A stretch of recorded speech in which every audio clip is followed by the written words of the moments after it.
So thank you, Mayor. Normally, this probably would be done by our Public Works Director, but as you know, we're advertising for that position right now. So if anybody out there is interested in being a Public Works Director, we currently have a recruitment going. So I think we'll kind of tag team this a little bit. Ken Perkins is joining us. Ken's our Public Works Supervisor. He's been here for a long time. Does a great job and knows the things that I don't know. So between the two of us, we'll give you a presentation. And just so you know, we'll go on here for a while. So I think by the end of the night, you'll be more than tired of hearing my voice. But we definitely want to make sure you have adequate information, but not too much information to kind of know what's going on with our capital improvement plan and where we're headed down the road.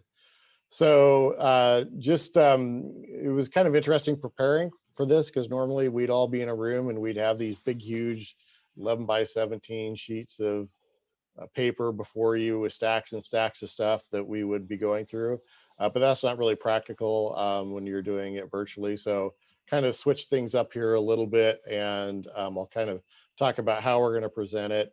But certainly when we actually present the final capital improvement plan and what you're getting tonight is a draft, you'll have all the information. It'll be in the budget documents and you'll be able to see the long term as well as the short term and how that fits into the budget documents. But for tonight, I've kind of simplified some things. I'm going to share my screen here and hopefully this works and we'll get started.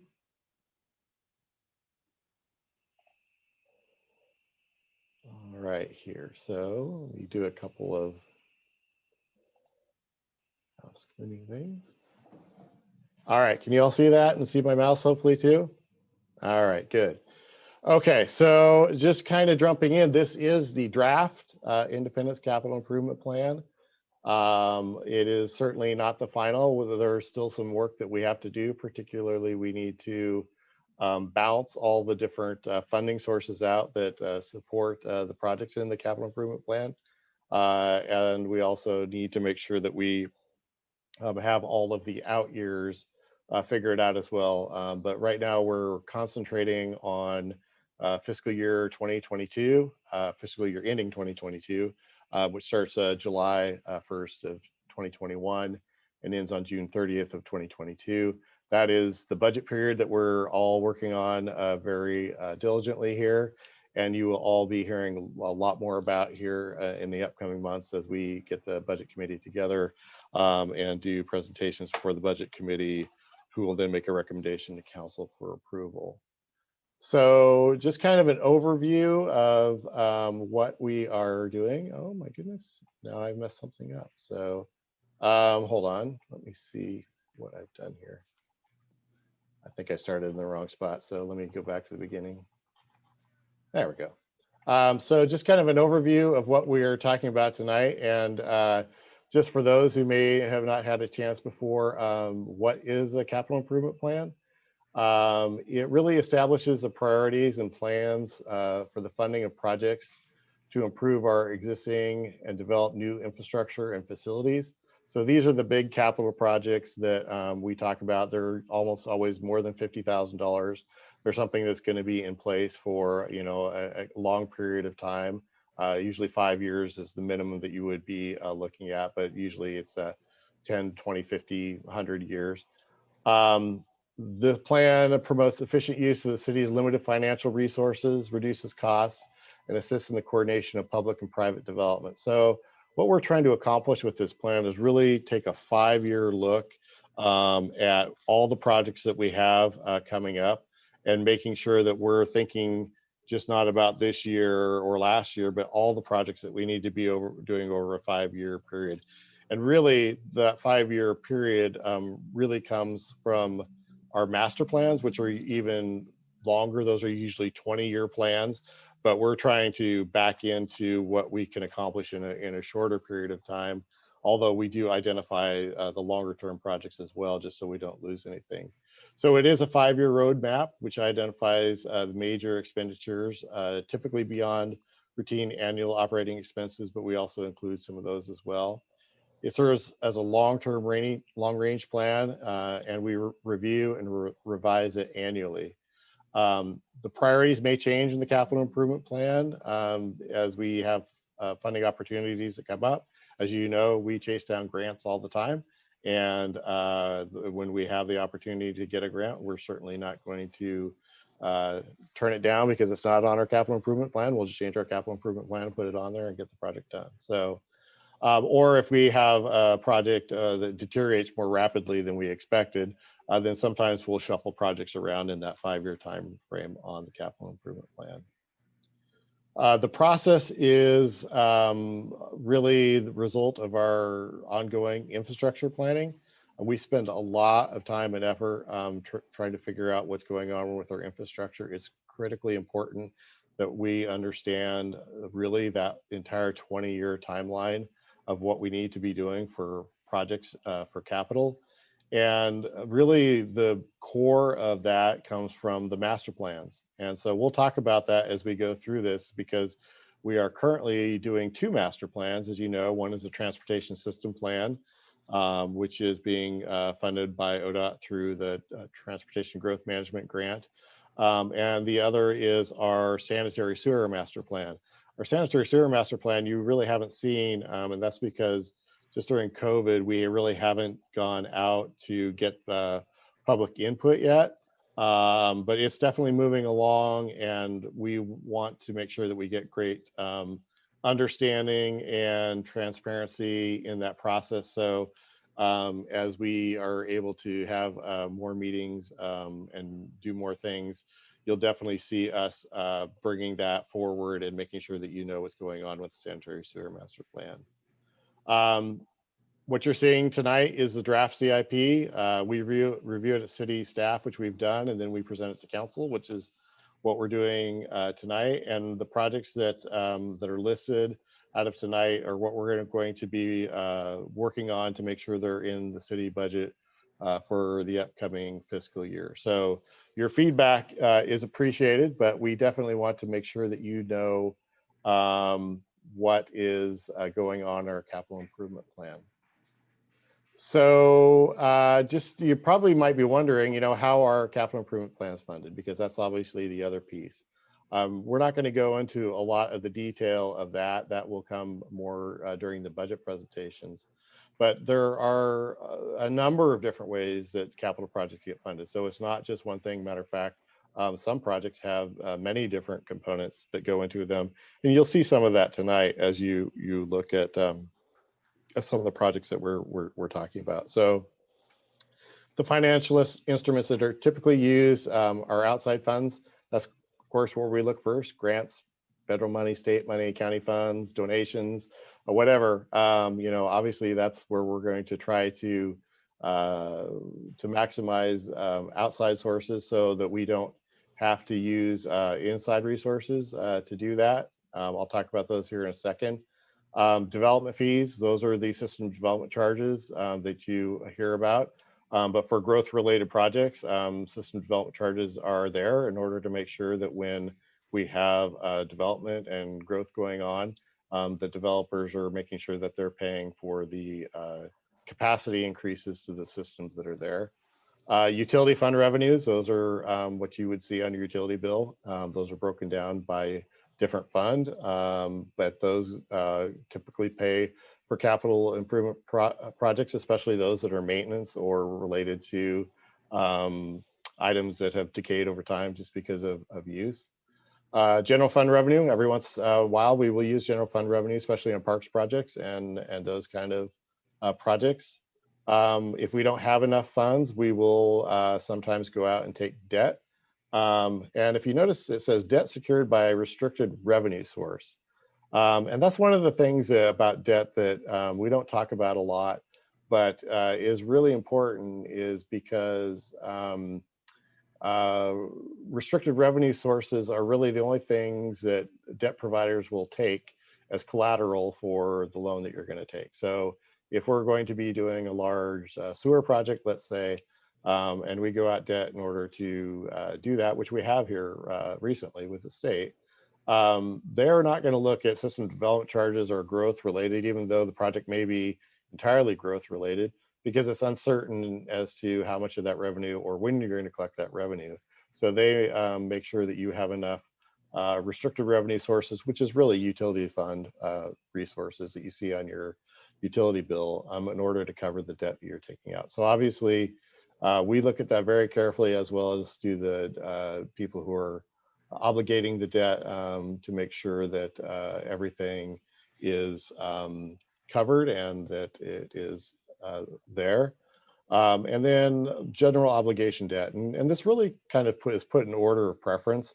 General obligation debt is something that is you only do when you really need to do it, and you do it because you have a really high need that the public understands and is going to support, because that GO bonds or general obligation debt is something that you go out to the public to take a vote on. So that is something that you use when you have a very big project and you really don't have any other good ways to fund it. So what is typically in a capital improvement plan? It's really the same thing, but it's the same thing over and over and over and over and over again. So here's kind of what you would typically see, and I'm using kind of the parks from the last year's capital improvement plan just as an example. So if we zoom in on that, you can see that this is from the fiscal year starting or ending in 2021. So this is from last year. And you can see that it lists the different projects that are in that 5-year timeline that we're looking at. And then it breaks it out into different years. So for this fiscal year, this was what was in the capital improvement plan for this year.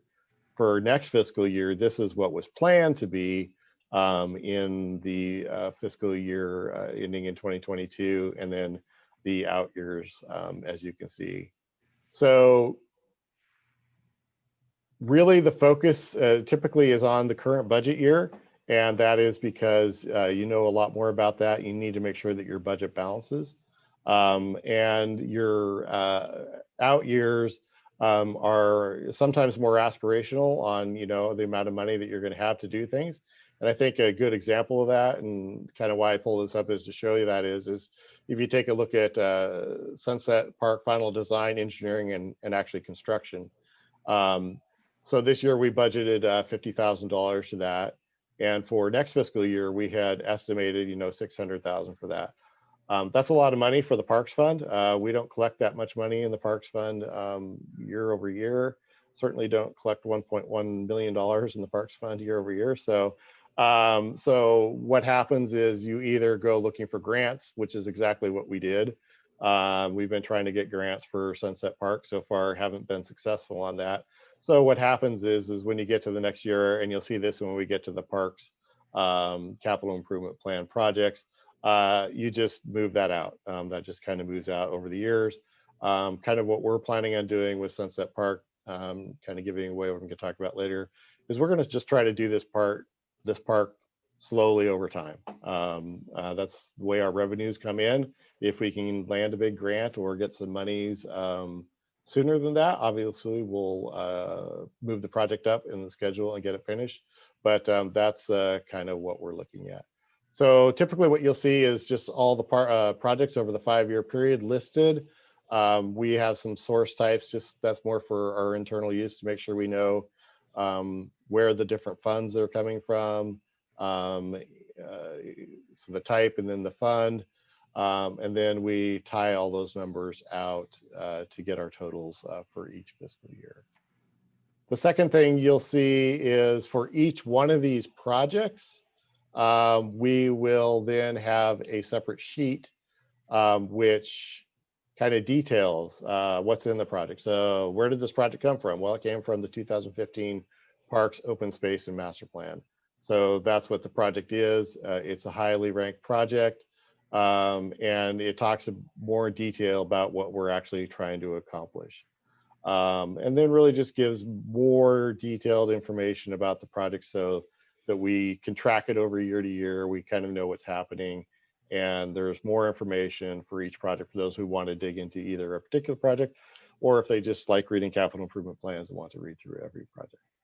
But we definitely want to make sure that the information is there. One, so we can be transparent, but two, so we can just keep track of it. We got a lot of projects going on, and it helps us to make sure that we're organized and making sure that we know what we're trying to accomplish over a period of time.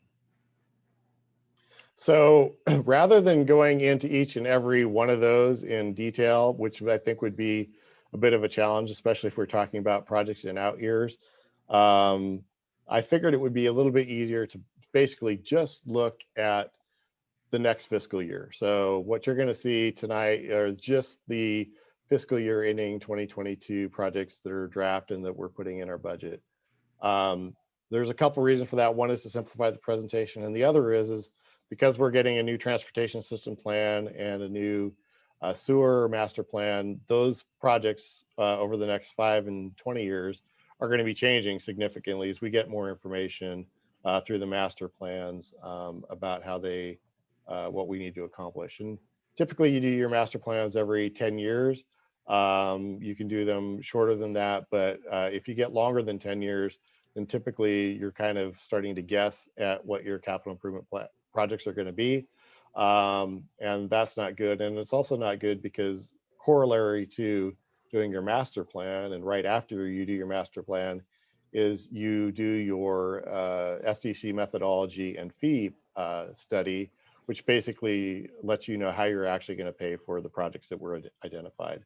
And so those go hand in hand and lead into the capital improvement plan, and we'll be talking about that as we go through through this, because there are certain examples of that. So this is kind of just an example of what you would see. I actually meant to have a parks rather than stormwater here. So, this is kind of what we're going to go through tonight, just looking at the fiscal year ending 2022 projects.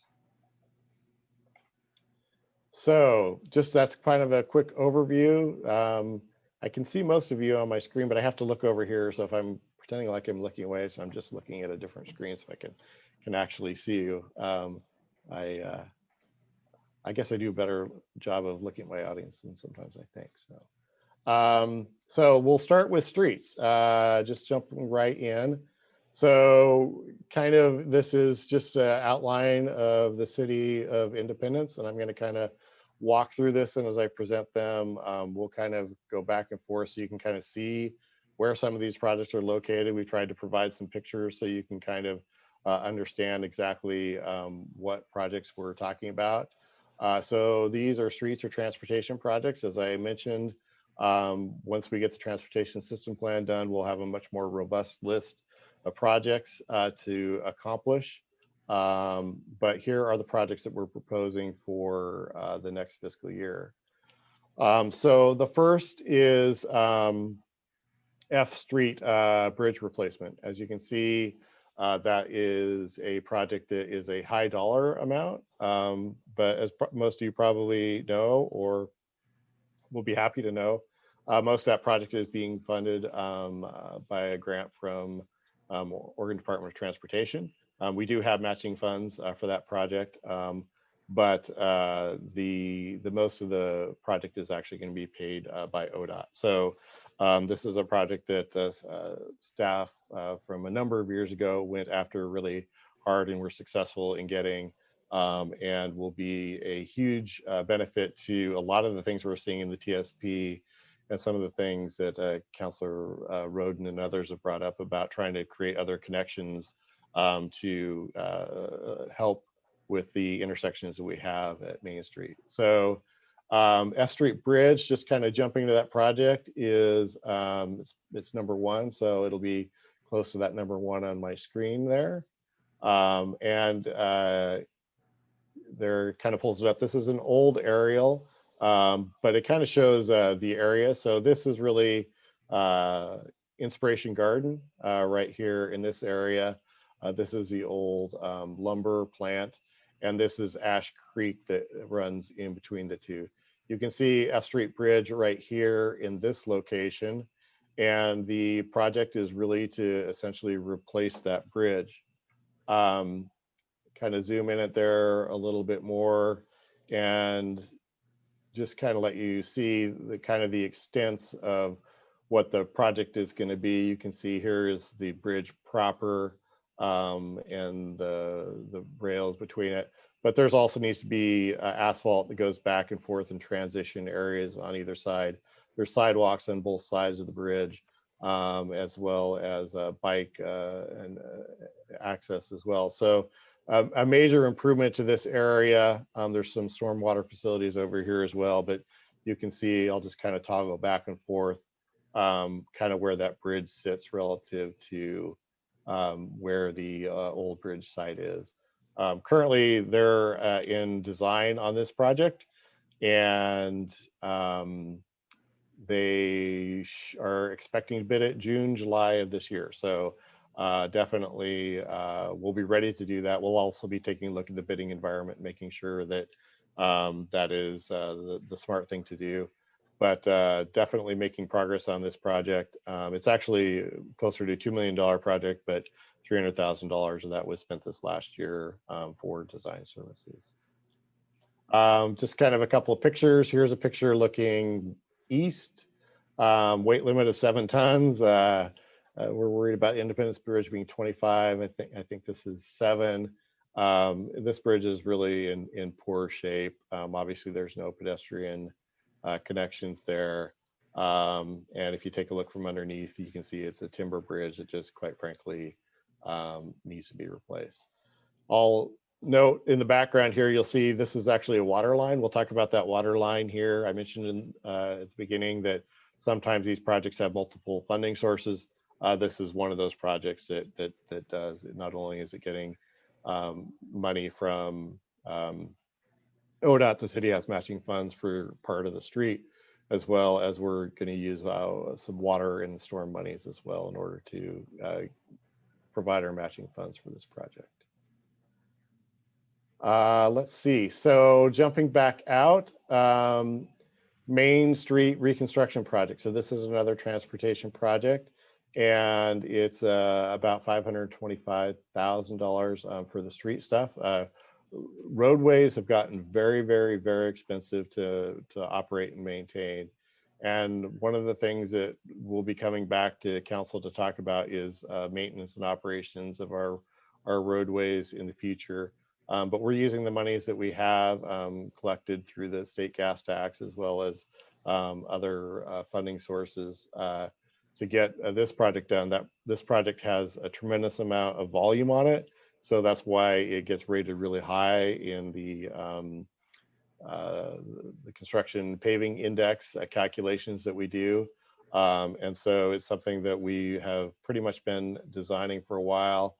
And I'll just jump to it here. So it's project 3A, which you can see there, and its location is really between F Street and the Independence Bridge, that section of pavement there. And so that entire section of pavement will be ground up and overlaid.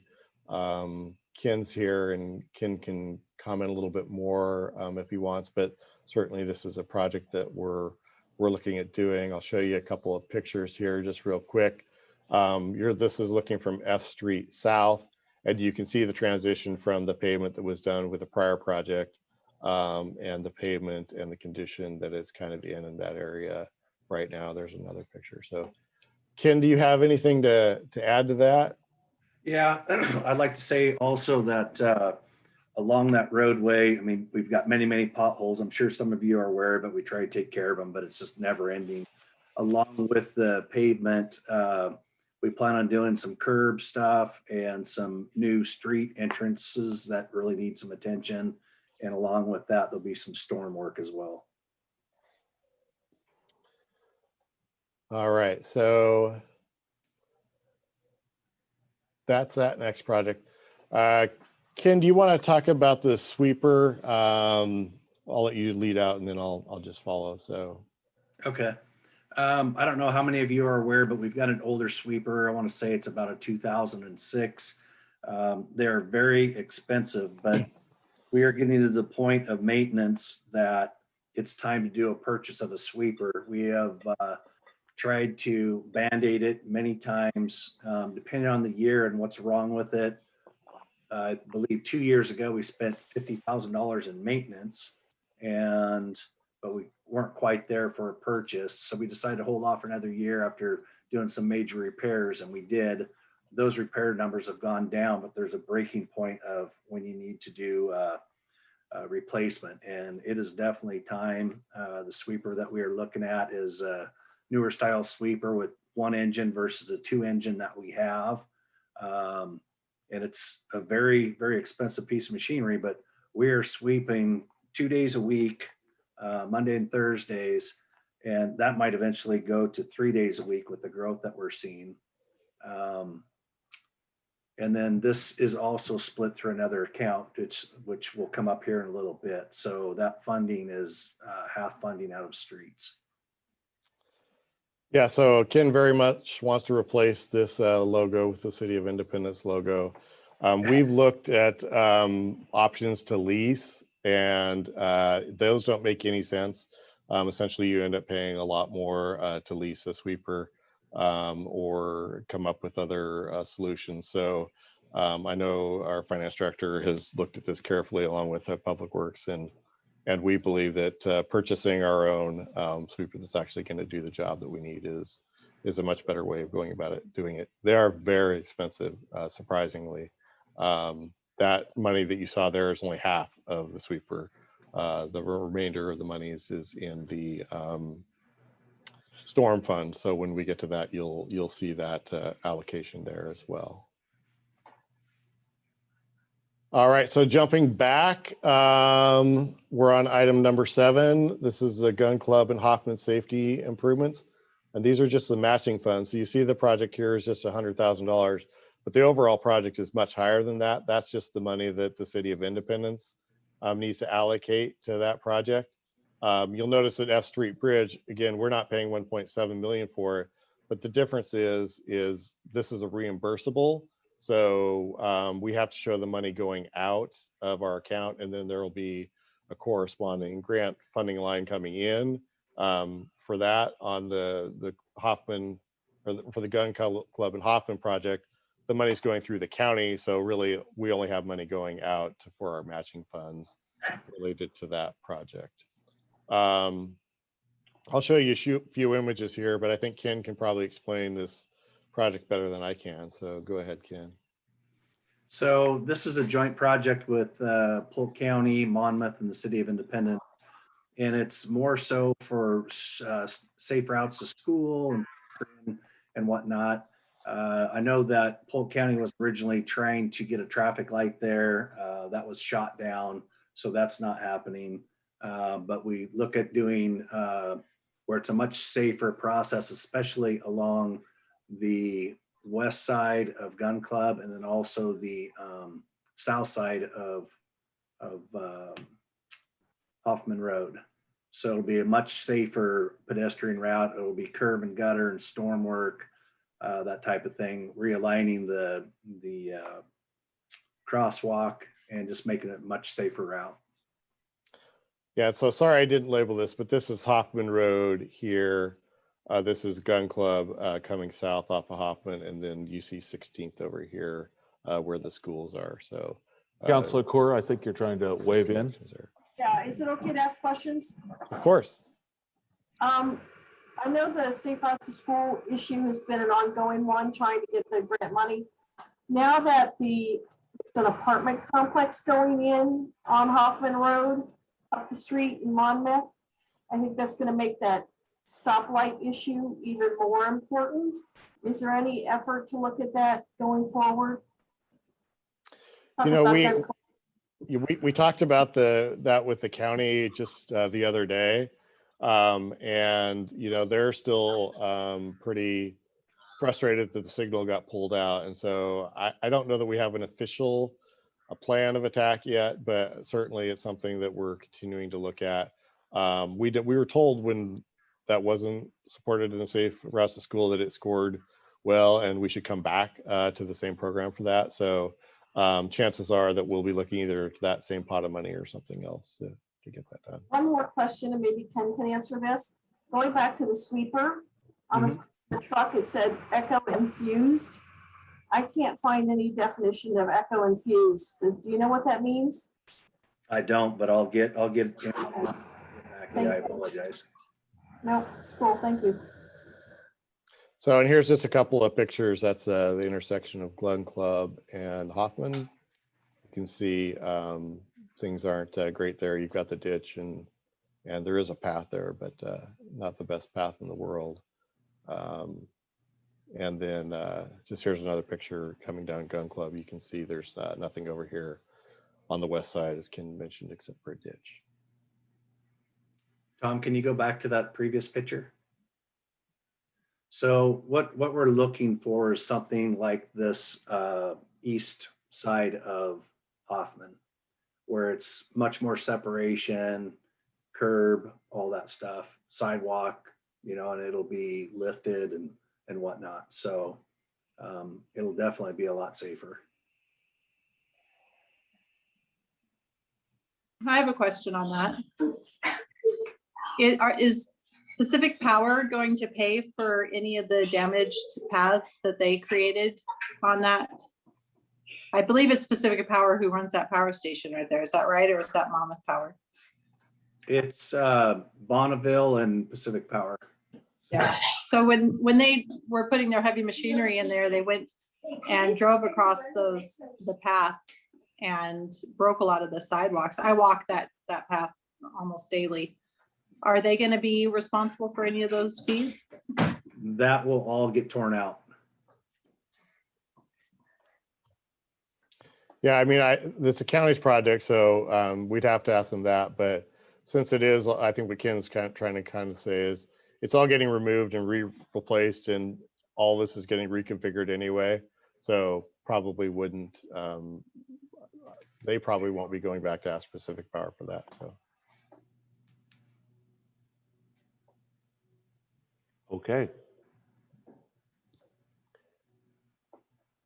All right, so moving on, that was project number 7. So project number 8, I don't have any visuals for this. We've talked about this a lot during the capital improvement plan, as well as a number of other things.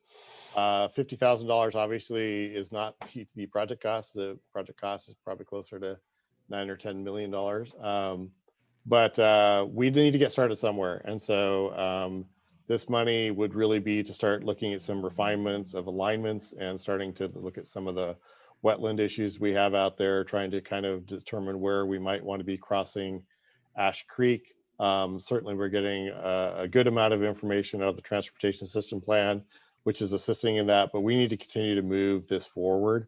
It's very clear that that's a key project that needs to get moved forward, and we need to keep moving it forward. So we're going to allocate monies to get some consultant fees to help us to understand what we need to do in order to get that done. We still have railroad issues and a number of things. So we'll really be using that money just for consultants to figure out how we can keep that project moving forward as fast as we possibly can. You'll probably see as we finish the capital or the transportation system plan and we get into doing what is the next item, number 9, street SDC and P updates. We'll really be looking very carefully at how we're going to pay for these projects. And so that isn't just the Southern Arterial, it's actually all of the projects that will come out of the transportation system plan. And so we need to update our system development charge methodology. We need to make sure that we're being fair to the development community, but also that the development community, at least we know what impact the development community is having to present to council to decide what they want to do ultimately with system development charges. But we have a lot of work to do there. These are very detailed financial analysis. They get into very deep into the weeds and make sure that we have the monies that we need in order to do these projects over the long term.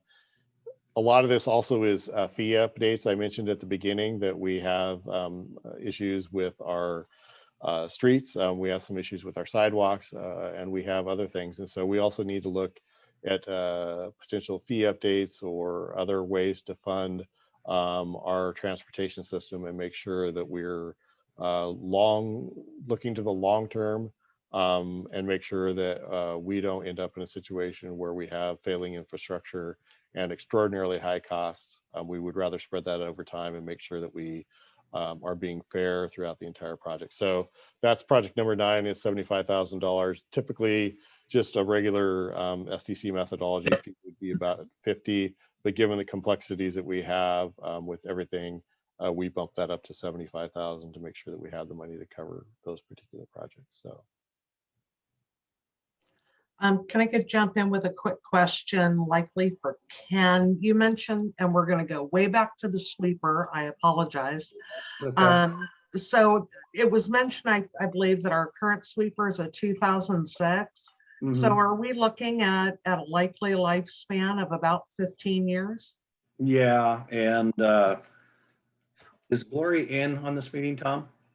She's available, I believe, if we want to pull her in. So I believe so what we try to do is we try to cycle all of the bigger equipment because it's so expensive. And, a couple of years back, we got the vac trailer and the backhoe. And so we try to get those where we're either doing every 5 years, especially if we're doing leases and whatnot, where we buy them out. So that way we don't come and hit so heavy on big equipment because they're all so expensive. And I believe we just have one more year on that. And that's what we're trying to hold out for, is to keep that rotation going. But it's to the point where we need to move forward with a sweeper purchase. And there is, and I apologize, Councilor Core, for not having more ready information. Cliff is the lead street sweeper operator. And if you look it's under Elgin is what it's under, and it's actually under street sweeper environment. And basically it's more eco-friendly in regards to contaminants and stuff, where they have less stuff that gets out in the air, less water to go on the drains, and it cycles better so that we're not leaving more stuff for the catch basins and whatnot. Because in a little bit, when we talk about storm, we'll be talking about TMDL, which is pollutants going, possibly going to the river and that sort of thing. And I can give you a link to this too, so if you guys would like that. Thank you. Pardon me? No, I'm looking it up right now. Thank you. Okay, yeah, you bet. So Ken, I believe our current sweeper broke down a couple of years ago, and to repair these sweepers is really, really expensive. Do you remember what the bill was on that? It was roughly 50,000 throughout that year. And there were some pretty big fixes, because if you have to fix the broom head and stuff, we have to take it up to Portland and have them repair it. These aren't repairs that, if we had an oil change or a start or something like that, we'll do something like that. But when it's really specific to the sweeper, we need to take it up to the representative, have them work on it. And that was a very significant year. So that's what's held us off for a couple of years in having lower repairs, if that makes sense. Yeah. Yeah. Now, you mentioned that the funds were coming from a couple of different places. So I'm guessing this number here is not the total price tag on this item. No, we'll show it in the storm fund when we get there as well. So Okay. the total price is $290. It's then we're Okay, taking, and that's what I wrote down as I was kind of figuring the annual expense on one of these. Yeah. they're not cheap. But they do a lot of work for us. Absolutely. Not only cleaning the streets, but also dealing with the leaves and Right. other things. And every city has the same issue. And every city, really struggles with the high cost of them. But what we're concerned about, what we've been concerned about, is we have that $50,000 repair bill. And we know we're on limited time that we have with the existing sweeper. So how long is it till we have a $90,000 repair bill? I know we had a $90,000 repair bill in Sherwood on our sweeper a number of years ago, and it's just, they're just really expensive. Okay. All right, so I'm going to move on from transportation. So does anybody else have any more questions? All right. So we'll move to the water system now. So water system, again, another map of Independence, and we'll just kind of move around and try to show you where these projects are. Someday we'll all get in a van and drive around and see all the infrastructure and have some fun. I know Public Works really enjoys doing that, and we just haven't been able to get everybody out here, especially the new counselors. I know some of you have already seen this multiple times, but definitely have a lot of infrastructure in the city which serves the residents, and we want to make sure that people know about it. But just starting, project 2A is the Main Street water line. And really, you know, whenever we do a road project, we look for projects that we can improve other utilities, because we just don't want to go back digging it up after we put the pavement down. So Ken, you want to talk about the water line project here? Sure. It's the same area as the street project from F to I Street, the bridge there. And we've got two water lines. So we've got redundant mains there. The one currently that is serving all the water services to residences there is a 6-inch AC line, which our AC lines here in town are actually not bad. We check the cores on anytime we work on those mains or services, and we don't have a really bad pH problem, so we don't have asbestos issues. However, we have another main line in there, a 10-inch line that used to go to a reservoir. And so we're going to move all of this, take out all of the old services on the main, which some of them could possibly be old lead services, and it's copper, which tends to leak quite a bit here in town. And then we'll go to poly services, and we'll transfer those to the PVC pipe. And then we will abandon the AC line. There's also down on I Street, there's two redundant lines. There is 2-inch PVC and then also another AC line. So we're going to replace that. We'll also be replacing some fire hydrants along there that are older or undersized. And that will also give us better flow off that 10-inch. And then later on in future years, we would continue out south to the Corvallis Road section. We'll carry on that project because that's old steel pipe and it's only 4-inch. That'll help the flow there later. And it's also like a cheese grater. We're constantly going out there doing repairs on it. So that's coming up to extend that project. All right, so $175,000 for that water line that Ken was talking about. Project number 5 is the Willamette Wellfield Joint Pilot Test with Monmouth. We have $35,000 programmed for that. This project has been under development for a long period of time. Here, I'll jump back and so you can kind of see where it is. This is south of the bridge, kind of behind these homes off of Corvallis Road, and kind of in the old railroad alignment down there. And there were 3 wellheads drilled a long time ago, I think back in 2008, or maybe even before that. And those kind of sat there for a long period of time. And we've been working on a joint project with Monmouth to figure out what the best way to utilize those wells are in the long run. We're trying to figure out what treatment option is the best currently. They're looking at filters for that and trying to figure out just exactly what production we can get out of those wells and rehabilitate those. So that's a joint project. We don't have a whole lot of money allocated for it. A lot of the money was invested a long time ago, but we know that there are some issues in the wells in the bottom of one of them, and one of them just has never been a very good producer. So just lots more to figure out there, and we'll spend the next year kind of working with Monmouth on trying to figure out how to best utilize those wells in that particular location. Item number 6 is the Polk well field, and that is a new well that's north of town. So jumping all the way up to the sports park there in this area. And this well is located right over in this area. And this well is under development. I think you saw, maybe I should have stayed there a little bit longer, but $490,000 in order to finish developing this well. There's some design work and the development that needs to happen, and connections, power, all sorts of things, getting it out of the floodplain. But this well is turned out to be really highly productive and gives us some really good water. And we're hopeful that this well will, sorry, I'll come back to that, will give us enough additional water for 5 to 10 years. So it's money well spent. As we have growth going on and other things, we need to continue to expand our water supply.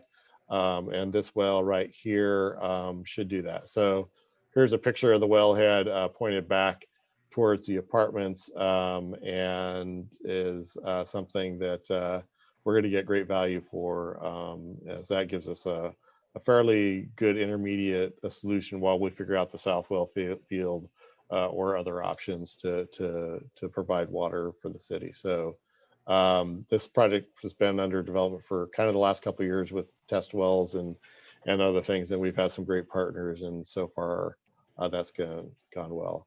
I threw this picture in, sorry about that, because I was just doing it at the last minute, but I wanted to show you those Leland cypresses that I was talking about earlier out there at the sports park. So you can kind of see them. They just got planted here this last week, but there's some of them for you to see. Tom, is there if I say something on that? Of course. So on those Lelandii cypress, so those were planted 9 foot on center, and within 2 to 3 years, those could be touching. So they expand very well as long as they have adequate water, which the farmer has adequate water out there. So. All right, so moving forward, item number 7 is a master plan update. We haven't done the water master plan for a while. So I mentioned we were doing the sewer this year. Our plan next year is to do the water and the storm. And like I mentioned, one of the reasons I'm not doing all the out years is because we're getting these new master plans in place, and we can talk about all the projects that are out there, but they're probably going to change and move around in priority as we have professionals come in and study these. Typically our master plan updates come from our system development charges money. So that's not coming from the fees that most people are paying from, just so you know. Item number 13 is a water quality pilot study and implementation. This is a small project that wouldn't have been in the master plan because it's kind of come up over the last few years. As Ken mentioned, we've been having some issues with our copper pipes. We haven't had any, issues with copper or anything, but we've definitely seen some deterioration of the pipes quicker than we would like. And we're fairly certain that's due to pH issues. And so we have a consultant that we brought on board to do some studying of that. The next year would probably be implementing solutions to that to balance the pH of the system out. Not an extremely expensive project, but it is an important one. And so we've added it to the CIP just to make sure that we continue to track it. Water treatment facility control system, we have $10,000 in here, and probably the next year we'll probably have a lot more. I think we have 50,000 programmed for that particular project next year. This is really our SCADA system. Every city, big and small these days, has a SCADA system because we can't have operators on 24/7. We need to be able to control things remotely. We need to be able to turn pumps off and on. We need to know when things go wrong, and there's alarms on systems. And so those control systems are very important. Independence was an early adopter of getting the SCADA systems in, but our SCADA system is way out of date and is becoming a liability. So we're going to be studying that on the water side this year, and then working on a program to update that system here in the near future. And that's a project that we probably should have started a number of years ago. We just didn't have the bandwidth to get to it. Item number 15 is Public Works facility improvements. So our Public Works facility is way too small for the community that we have. And it is very old. I don't know how many people have you been over there, because it's so cramped that there's hardly room for our employees. We had extreme issues during COVID. We had to dislocate employees from that area multiple times just because we couldn't keep them 6 feet apart. We couldn't keep them safe in that facility. And so what we've been doing over the last few years, and what we're continuing to plan to do, is to put money away for the purchase of property and ultimately a new facility there. We're not sure if we'll be able to buy a facility that's already done that can be retrofitted for Public Works use, or whether we'll build something new. But unless we have some monies in order to purchase a property or do something, we're always just going to sit here talking about it, and we're going to end up not being able to do the things that we need to do. So this is really talking about improvements, and we might do some improvements over there. One thing we're talking about is maybe getting a modular trailer in for the short run, so that we can actually make sure that we have adequate space for our workers. But you should all should go over there and visit it someday. I think you'd be surprised. It's in pretty poor shape. So we're just trying to put money away for that. And then $10,000. I won't go to it again because you've seen it already a couple times. But it's the water line. Actually, I will go to it. So the water line for the F Street Bridge. So sorry, I'm jumping around really quick here. I apologize. We saw this before. This is the F Street Bridge project. And I showed you that water line underneath, but I was able to get another picture of that today. So this is the water line that needs to get replaced. It's adjacent to the bridge, it's lower to the bridge. And so obviously, if you have water that rises up to it, there's a significant risk. So that pipe will get tied to the bridge, as well as put in a location to make it much more sound in the future. So sorry, I'm standing in Inspiration Garden here, looking kind of northwest, I guess, at the bridge there, just for your relocation. Sorry, I've done these slides a number of times, so if I'm jumping around too quick, just let me know. You're doing great. All right, so storm. Actually, before I move on to storm, were there any other questions on water? All right, so storm is a fund that doesn't really have much money in it. That's pretty true for every city, and so we have been saving up for a while in this fund, so we can do some stuff.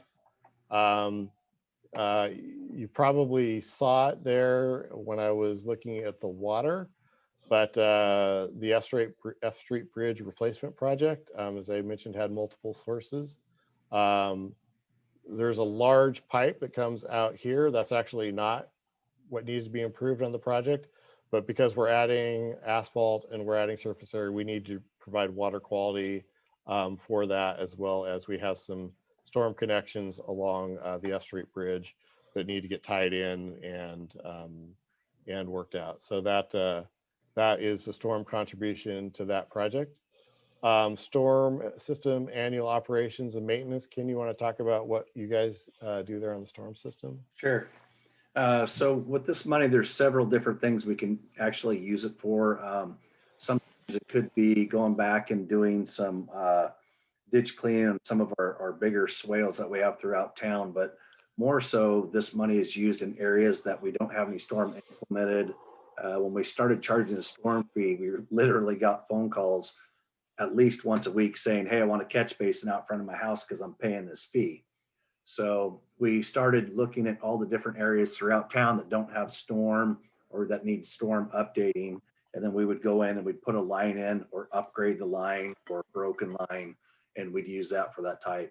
So right now this year, we have a few different neighborhoods where we're going to go in and do maybe a half block of storm improvements, which will help quite a few houses and try to spread that around town. So we're not just doing it in one location. Stormwater master plan, item number 6. Again, just another master plan to make sure that we are keeping up to date on what we need to be doing around the city. They'll be looking very carefully at any deficiencies in the existing system. Stormwater master plans tend to be less about development than they are about existing issues in your system, whether they be just capacity issues or water quality issues.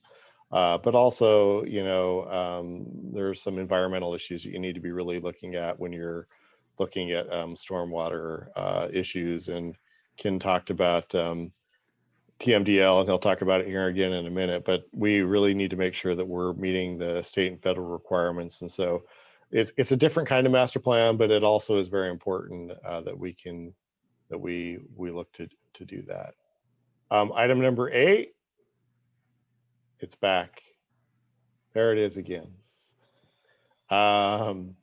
So sweeper, big expensive project, but we think it's well worth getting done. And then finally, Ken is going to talk about the water quality improvements in the TMDL program here. So for item number 9. Okay, so in regards to this, and it says MS4. So basically, when a city becomes the population of 10,000 or more, there begin to be more rules set for stormwater, and just so many more rules, so many more things to implement. We've already been working on a TMDL program, and that stands for total maximum daily load. And basically, I'm going to read this to you just so you have an idea of what it talks about. A TMDL is a calculation of the maximum amount of pollutant that a water body can accept and still meet the state's water quality standards for public health and healthy ecosystems. With that being said, we're already doing this program in many different ways, working with Lucky Mute Watershed. They'll do some rehabilitation along streams and whatnot, where we put little emblems on our stormwater catch basins so that people don't dump oil in them, and we get these pollutants. We do the dog waste stations. That even helps, believe it or not. Those are all things that tie into this TMDL. When we do hit 10,000, we're going to have training on it. We're going to have to implement more things. And then we're going to have to be looking at things like more setback requirements for unnamed and named tributaries along Ash Creek, that sort of thing. And even like that sweeper, it's more so for, yes, we want to sweep the streets, make them look nice, because it does a great job of that. But also in talking about this, Councilor Core, looking back at the notes on the eco infusion, that's going to help by having less air pollutants and less water being used that don't go in the catch basins, because they're going to start looking at us and seeing what we're doing to stop those pollutants going to those rivers. And it's due to the environment, whether it's fish or temperature or whatever. And that's also, the TMDL is through DEQ, and that's actually part of our permit that's going to be coming up and talking. We have mercury decisions that we have to talk about, and in regards to our wastewater discharge permit. So there's going to be, with our size of our city growing so rapidly, we're going to be spending more money probably in that water quality section of it. Yeah, and council probably remembers I sent you a letter, I think a couple weeks ago from I think it came from Oregon DEQ, but it really was based on the EPA's recommendation for mercury. Mm-hmm. And this money would go to making sure that we have that plan in place next year, which we're required to do to make sure that we're meeting those total maximum daily load requirements. Those are hard to measure. You can measure them coming out of your sewer treatment plant really easily, but these non-point sources that might be coming into some catch basin that's ending up in Ash Creek are really hard to track. And so, you know, we have to do the best job that we can in order to make sure that we're meeting those requirements. And this money would go to helping us get the, not only that mercury in place, but all the other pieces that we need to as well. And especially because we're a river city, and that's our, you know, that's our big thing here. So All right, questions on stormwater before we move on? All righty. Sanitary sewer, everybody's favorite topic. All right, I don't have a whole lot of projects here that we're going to point out. You probably know that we spent a tremendous amount of effort on our sanitary sewer program here over the last couple of years. We have completely remodeled and improved the Riverview pump station. You probably all saw that project going on, but that was a very large project that made significant improvements to a aging infrastructure that was a real liability. There were the wet well, which stores the sewage in there, was not big enough. The pipes going out of it weren't big enough. The pumps weren't up to date. Generator wasn't good, and so that was a big maintenance project that happened over the last year. And the other really big project that we've been working on is the recycled water use facility project. And that is the project that allows us to be able to contain all of the sewage in the lagoon through the summer months. During the summer months, we are not allowed to release anything from the lagoon, any effluent from the lagoon to the river. And so we basically have to store all that water for many months because like Ken said, we're a river city. Not only do we care about the environment, but we're also required by the state to make sure that we aren't doing anything that would increase the temperature in the river, which can kill fish or release any type of material that would prevent them from getting oxygen. So that has been a big project. Along with that project, we also updated the Williams pump station. That's a much smaller pump station, the Riverview pump station. But those were very, very large projects. Recycled water use facility project basically allows us to, rather than making more lagoons, allows us to take the cleaned effluent from the treatment of that and put it on farmers' fields, who then can get a better crop for that, especially those that are doing grass. They need water late in the year, especially July and August. And so it's a win-win for both the city and the farmer. So we can't do that. We were having significant issues with DEQ over that, and because we weren't able to contain all the water in our lagoons due to just the amount of demand that we had. And so we had a number of years where we were releasing to Lambert before October 1st, which is not allowed under our permit with the state. So that should solve that problem. But since we've done so much the last year, our project list for this year is fairly small. I mentioned to you that we were going to be looking at the water treatment facility control system. We're also updating the wastewater treatment facility control system. We were able to do some major portions of that with both the Riverview pump station as well as recycled water use and the William Street. So we've gotten the end pieces of that done, but we still also need to update the control systems in the offices. And so that money is allocated to basically SCADA in order to get that up and running properly. Line item number 7 is just our annual operations and maintenance. It's pretty expensive on the wastewater side or the sewer side. So Ken, do you want to kind of talk about what that entails? Sure. So some of the things that we need to do in our wastewater permit, one of them is a yearly I&I report, which is infiltration inflow of, could be rainwater, stormwater, you know, could be leaks in laterals from homes. But we still have our own main lines that are getting older, that were concrete, where the joints are separated, or there's cracks or reverse grade, and they get plugged. This money will allow us to go in, and if we've got a shallow enough place and we can excavate the site and dig the pipe in, it's cheaper. And then in some areas where it's deeper, more cost efficient, we'll go in and basically put kind of like a sock liner inside of the pipe, or pipe burst it to where they put a new pipe inside the old pipe. So what we can use this money for is a couple, 2, 3, 4 blocks, depending on how deep it is and what we need to do, which way we need to go. That's the money that we work toward. In addition to that, we can do manhole repairs for I&I. And then at the end of the year, we could tell DEQ in our report, hey, look, we've done this much money. We've worked on our I&I, we're trying. And I&I is a problem that every city has, and you can't ever get rid of it, but you really need the numbers to go down, and DEQ wants your numbers to go down.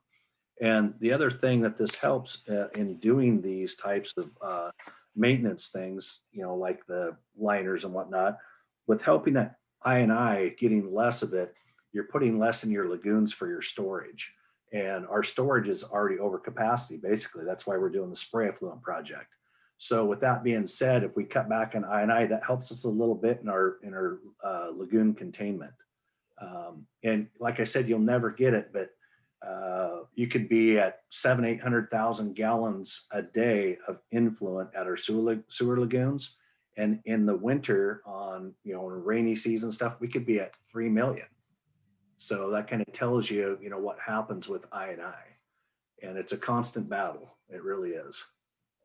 It is, and it's kind of like running around, putting your finger in little holes in pipes all over the place. Some places will spend millions of dollars trying to control their I&I, and they have limited success. You're better off to try to find the point sources where you're having it, whether it's a bad manhole or a line or a cross connect where you've got a storm line connected into your sanitary line.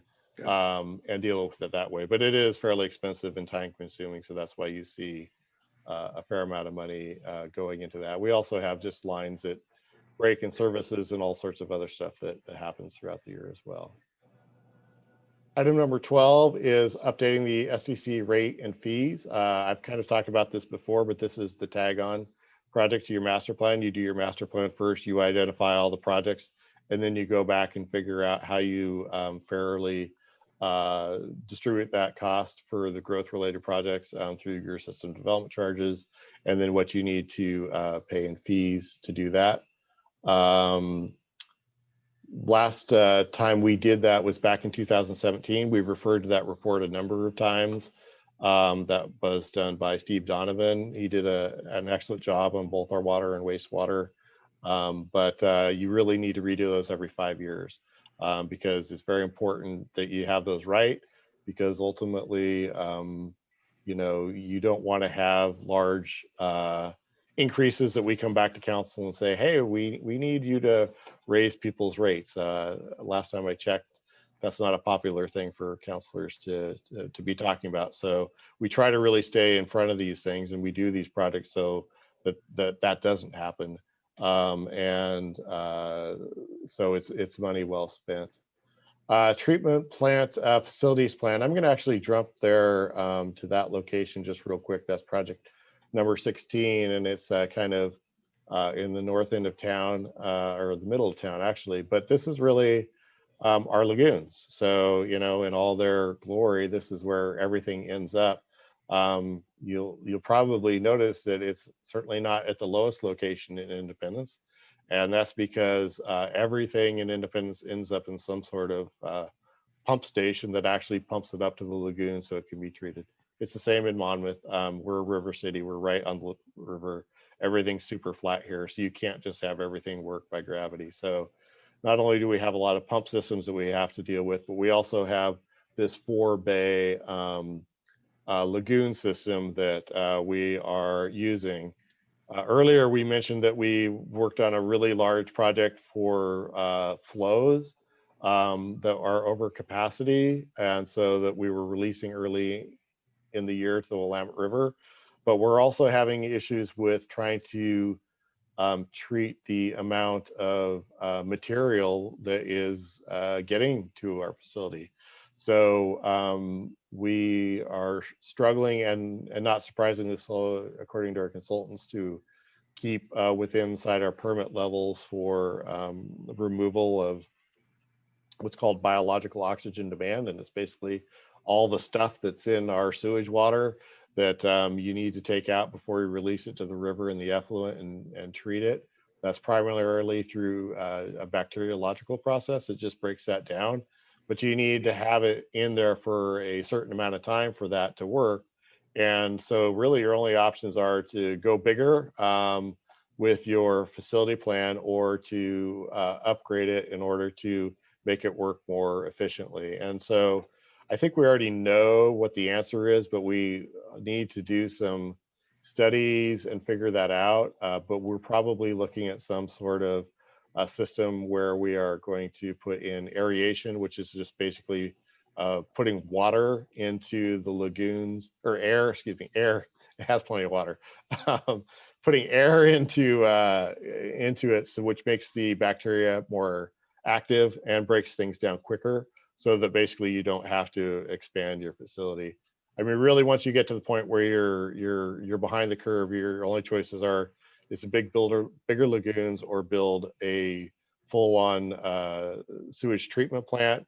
But a sewage treatment plant is probably $20+ million, and so obviously we're going to do everything that we can to keep our existing facilities working for the long run.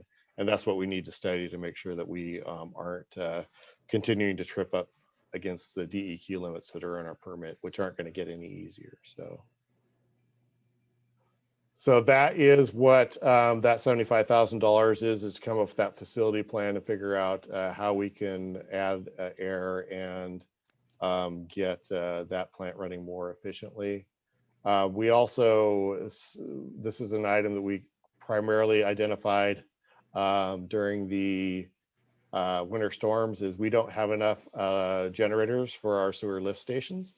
And so what we do is we tow a generator from lift station to lift station, lift station, lift station, to make sure that they're not getting full and overflowing.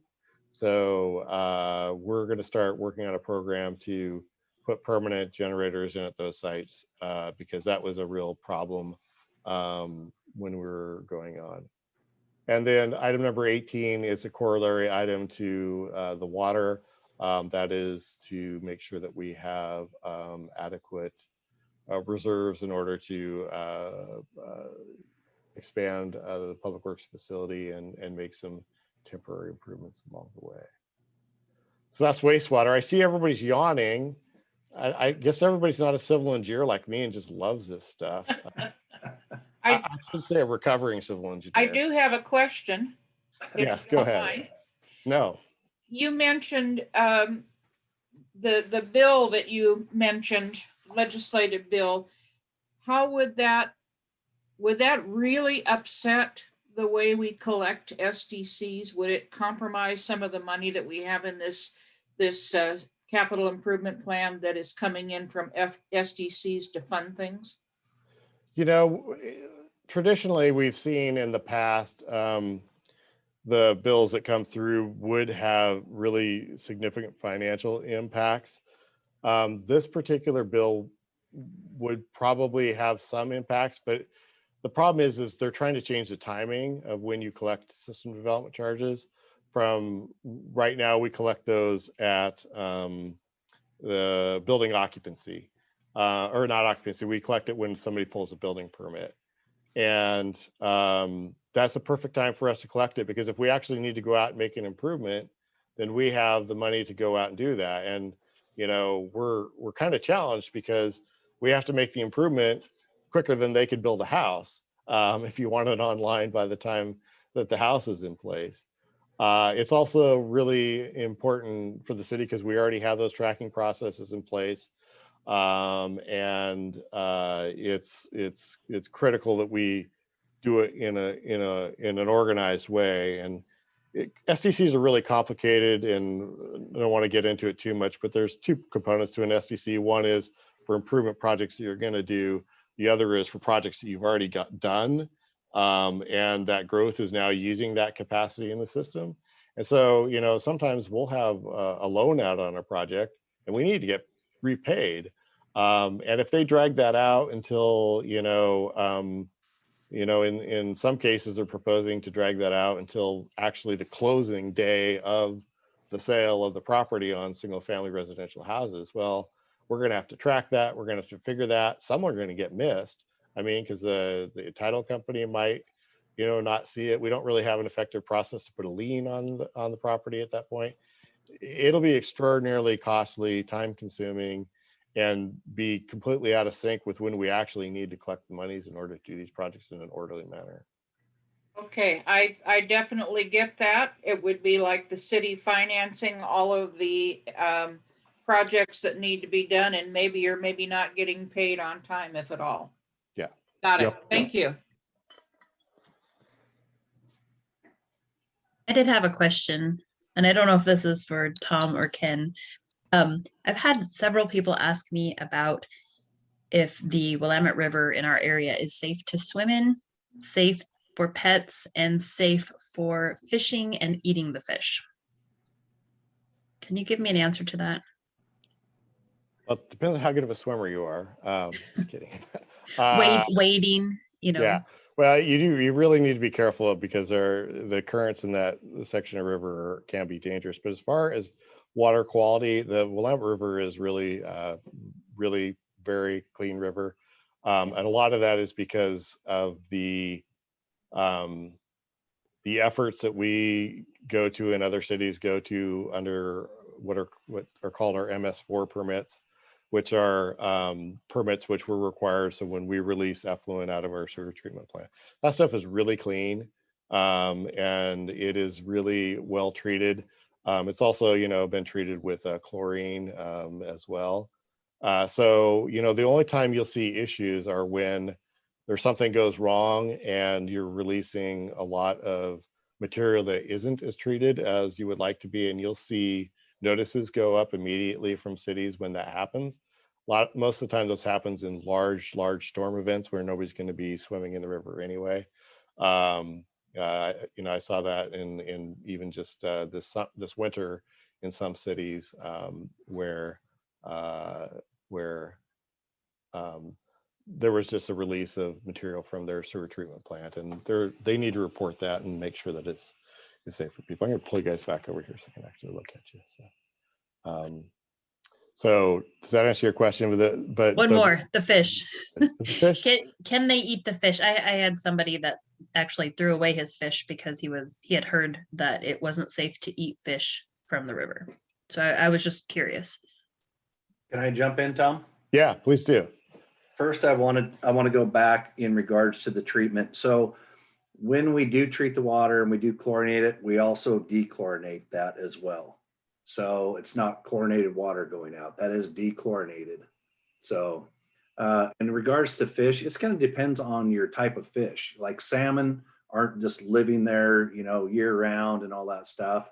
In regards to a lot of river fish, whether you're on the Bonneville or Willamette, it depends on what type of fish. If it's like sturgeon per se, because there are sturgeon on Willamette you can catch out here. There's some good spots at Buena Vista or on the Bonneville. Those are more bottom feeders. So those are types of things that you need to watch out for, some of the pollutants that they could get. So it just depends on when you're taking your fish. You want to watch out for the browner portions when you're filleting them and whatnot. But the best way to talk about it is to go on ODFW site, ask them, because they'll even talk about like certain types of fish. You don't want to eat too much of any, of a certain type of fish. Does that make sense? Mm-hmm. Because there could be more pollutants that they could possibly, if they're a bottom feeder per se. Does that make sense? Right. Yeah, it does. Okay. Does that help? Thank you. Yeah, it does help. Okay. Great question, Counselor. Thanks for asking it. All right. If there's no more wastewater questions, we will move to parks. So last item, we include parks in our capital improvement plan. You'll see a couple other things in there as well, just that are large items, but really these 5 topics are the main ones. So parks, we have going to the list. Sunset Park is the first on the list, and you saw that back in the original document that I showed you from last year. And if you remember right, there was $600,000 program for fiscal year ending 2022. Clearly, we don't have that much money laying around to work on parks. And so our plan is to do somewhat very similar to what we did at Mount Fur Park or Inspiration Garden. And that is just to kind of do a little bit a year. We did a fair amount last year in getting the grading done, the storm system in, and the seeding done out there, as well as the path. But there are definitely other things that we can do. And I think Sean was going to jump in here as well, because Sean kind of really manages a lot of our parks projects. So Sean, are you out there?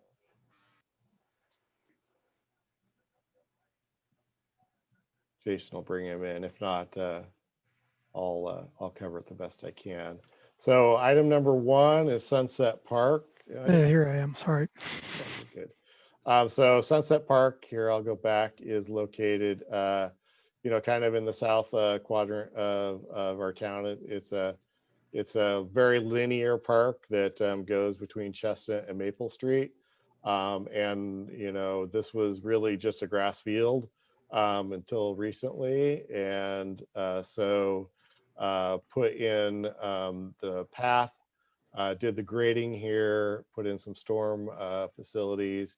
And Sean, what are we looking to do next? So really, I think the next big thing is to put a playground in there, kind of ideally a playground with a little bit of hardscape for, picnic tables and benches, potentially a shelter. That'll be kind of the next and really kind of the primary, kind of improvement that remains there. I think we can definitely do some landscaping and some other, kind of benches and rest areas along the way. But really the big ticket item that's left would be that playground area. So here's some pictures. That's from looking right here, looking this way. Second picture will be from right here, looking this way. And third picture is kind of up here, looking this way. So I'll just show you some pictures I took earlier today. And grass is still getting established out there, but certainly it's looking a lot better than it did even just last year. So this is kind of a park we're just gonna pick off. If we're not looking at a very extravagant play structure here, obviously at $50,000. But if we can't make that work, then we would probably move on to the next step of the project, which is landscaping and irrigation out there. So one way or the other, we'll just keep moving on with making that park better. So item number 4.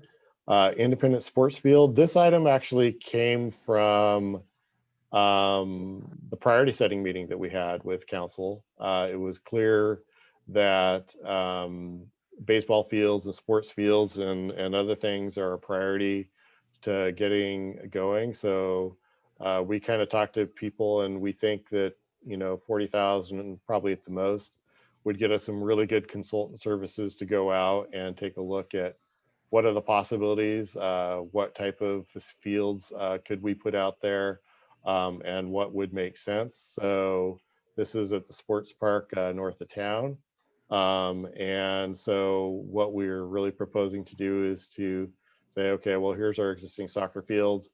What else can we do out here? What makes sense? What would baseball fields look like? What would more soccer fields look like? What can we do with this area in order to move to the next step, which would be actually constructing something. So that really came from what we heard from council at the priority setting meeting. So otherwise that wouldn't have been on the list. Just to be honest, we were probably a few years away from actually getting to that, but we moved that up based on what we heard from council. Let's see here.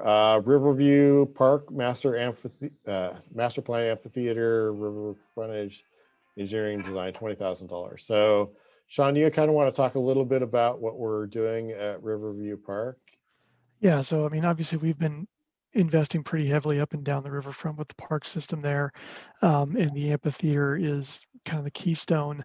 But we did a new master plan for Riverview Park back in 2018, I think it was, to reimagine that kind of the east side of the Riverview Park, essentially kind of that whole parking drive aisle area, and where the playground is as well.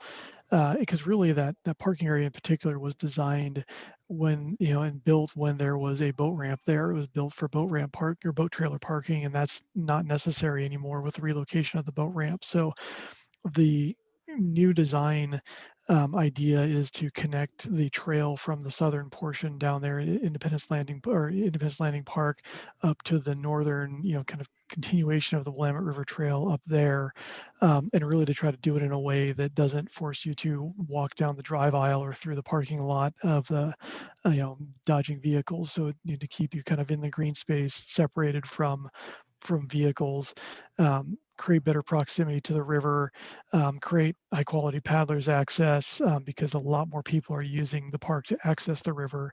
And yeah, Tom's circling that area right now. You already discussed a couple times the grant that we've put in to design the paddlers access. That would be the vision for the location, is at the end of C Street where the old ferry used to be. But the idea would be to put paddlers access there, pull back the parking lot a little farther to the west, and fatten out the drive aisle a little bit to allow parking kind of along that way. The rough design actually retains essentially all of the parking that is already enabled there. So we wouldn't really be losing much, if anything, in the way of parking, but we'd be expanding green space, just creating better access to the river. So like Tom said, we already did actually try to put in one grant to fund construction of or reconstruction of the parking area. Unfortunately, we're not successful in that, but if we can get the paddlers access going, a lot of these grants, it's kind of a domino effect. Once you get funding for one thing, you can leverage that into more and then leverage that into more. So it's just kind of to see where we can get it going. But the funding, really, you need to kind of get your designs to a certain point to really demonstrate that you are kind of ready to do this, and that you're serious about doing it, when you apply for the funding. So that's what's being plugged into the budget for this year. Yeah, we're not 100% sure how we're going to spend that, but we know that, when we have these grant opportunities, we either have to have some matching funds or we have to be able to demonstrate, certain things. And so we're trying to just make sure that we can continue to be in the cycle for that. We understand that to make significant improvements out there, it's going to have to come from a grant, or for some other funding. And so we're just trying to prepare for that. So, and since we're in Riverview Park, I couldn't not show the two osprey that were there today. So, so there they are, sitting on top of their pole, looking very, very chill. All right, so sorry, didn't mean to go that way. So that was Riverview Park. Pool house improvements. We have had some preliminary designs done at the pool house. We're starting to say, okay, we need to probably polish those off and do a little bit more there. We're not certain, if this is the right amount or too much, but we certainly want to have the ability to figure out what we need to do there in the long term. That facility is well, if you've looked at the roof lately, I think that speaks volumes for it. I didn't get any pictures in here for that, but the facility is really struggling to stay standing at this point. So it's not that bad, but it certainly is it needs some assistance. So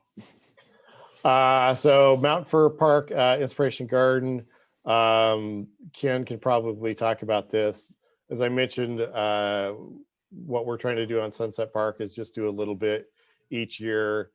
We've been doing the same thing at Mountain Fir Park. We're getting to the point where we're lowering the amount. We have 40,000 allocated for this year. Next year, we only have 20,000 plugged into the budget. And the year after that, only 10,000, because we're getting to the end of what the city probably needs to do at that location. But Ken, do you want to kind of talk about what's on the schedule for this year? Yeah, absolutely.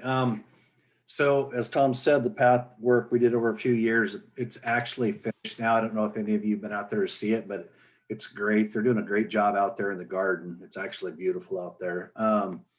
In regards to the next step for this coming budget year, we talked to them in some steering meetings and joined with them and asked them to come back with prioritizations of things that they want. And they wanted to do more than this, but I said, you know, it's kind of a lot because we have to spread this out throughout the park since we don't have any revenues. So they came back with a list. And what the first thing is to get power to the park, which we're going to have to come off Beacon Road. We'll probably have to do a bore or trench in power. So there'll be a power contract with Pacific Power. Then we'll put in a panel for electrical. So they have electrical use at their greenhouses and whatnot. From there, they'd like to put in a light for security and then some cameras. And then in addition to that, the last portion of the money, they would like to spend some money to do irrigation design work. And they were talking about doing irrigation just on its own, but I suggest having the power first and go in that phase so you have power for your irrigation and whatnot, and to try to get the design done so that then they know how much money they need the following year or two to actually implement getting, you know, that process done. So those are the things they're going to be doing. We're going to be helping them get power to the site, a couple of power boxes, some surveillance cameras, a little bit of lighting, and then design for the irrigation system throughout the park. And then finally, we have the skate park. Sean, you want to talk about that? Yeah, this one's been going, for a while. Honestly was making some pretty good traction, and then COVID set things back a bit. So we've kind of had a number in the budget for a while, just kind of hoping to be able to contribute to this. But optimistically, the group is getting some pretty good donations. They've gotten all the rebar donated. They just got a good commitment on the concrete at a very affordable price. So things are definitely coming together. It's a little unfortunate.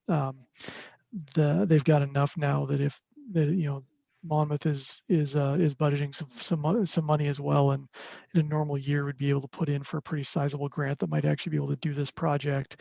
But that grant program has been kicked back a year, so we won't be able to apply until about this time next year. But it's on a good path, and I think it's definitely still worthy of a little kind of shared contribution here. Yeah, this, one thing I should mention is just because it's in our capital improvement plan doesn't mean we're going to spend the money. We're really frugal on making sure that we're making smart decisions through the year. But one of the things is if you're using any development charge money, if it's not in your capital improvement plan, you can't spend the money on it. And so we tend to err on the caution of putting more in than less. And then you'll see that every year, we never spend the amount of money in these funds. We're always being under them. We probably spend closer to the amount in the Parks Fund, but the other funds we're really careful on. And I say that because this $15,000 has been in all 3 fiscal year budgets since I've been here. We've never spent it. It just keeps bouncing down from year to year. So we try to do that as much as possible. So that's parks. Any questions? I promised to give you a lot of information. Oh, we had one more part. I'm sorry. I meant to zoom in on Inspiration Garden, so I didn't do that when we were talking about it. So this is the Inspiration Garden. It's right near where the F Street Bridge project starts. And I think you've all seen it, but here is some visuals from earlier today. So that's the garden there, the garden house. And if you need some inspiration, if you need to go out to Inspiration Garden, just take a look at this This guy here, he was out there just exercising because he needed to. And, we've been putting this path in over, I think, the last 4 or 5 years. Mhm. But, here's an opportunity for someone to get out and to, do what they need to do. And that guy was working a lot harder than I guarantee any of us did today. But making good use of the path and definitely enjoying the area. So sometimes inspiration comes in all sorts of ways out there. I was a little humbled by watching him to work out today. So He's out there frequently. yeah. So that is parks, and that I have a actually. question on parks. Well, good. I'm sorry, just a quick question. So do we have to wait until June or July to begin spending the money on the consultant for the sports park development? Yeah, we would. But there's a process in order to get someone on board as well. That we're a government entity, so nothing happens super quickly because we have to follow all the state laws related to that. So we can't start spending the money, but we certainly can start working on getting them on board before that. And can we start working on potential grants before then, or Oh. do we have to wait? No, anytime. Anytime Okay. grants come available, we're working on those. And then the matching funds would catch up. So Okay, thank you. you're welcome.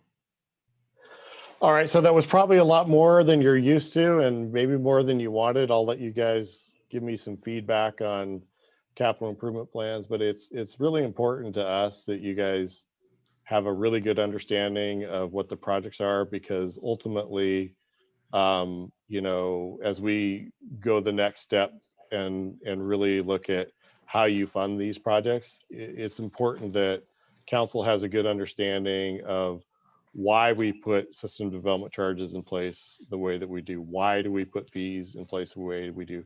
Why do we spend so much time chasing grants and trying to find, outside monies to do these projects? And, there's a tremendous amount of great work that goes on in public works over the years and the work that they do. And I think people think a lot that it's just, them maintaining things and keeping things clean and being there for all the events that they do, but there's a lot more to that. There's a lot of projects that that we don't talk about enough that are really critical to making sure that our residents have the systems they need for today and for the next 20 years and beyond. So I wanted to make sure that especially the new counselors had an opportunity to really get down into the weeds somewhat and take a look carefully at kind of what we've got coming up.